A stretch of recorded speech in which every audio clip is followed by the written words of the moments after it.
এরপর আমার সাথে কি ঘটেছে তা আমি কিছুই জানি না। সেদিন রাতে পরে ভোরবেলায় দেখা যায় আমাদের গোয়াল ঘরের সব গরু, ছাগল, মুরগি মরে পড়ে আছে এবং সবার চোখে ছিল প্রচণ্ড ভয়ের ছাপ। এবং আমাকে আর কোথাও খুঁজে পাওয়া যায় না। কি ভাবছেন, আমি যদি নাই থাকি তাহলে এই ঘটনা কিভাবে বলছি আপনাদের?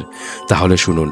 আমি চর খেয়ে অজ্ঞান হওয়ার পর 1 কি 2 বার আমার চোখ খুলেছিল এবং তখন আমি দেখতে পাই সেই সুন্দর 3 নারীকে, যাদের মাথার চুল পা অবধি ছিল।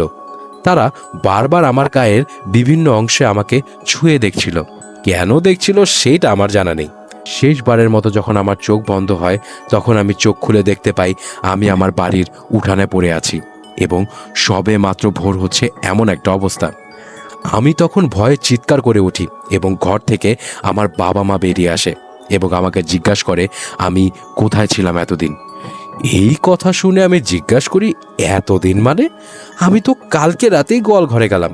তখন আমার বাবা আমাকে বলে আমি নাকি 13 দিন পর্যন্ত নিখোঁজ ছিলাম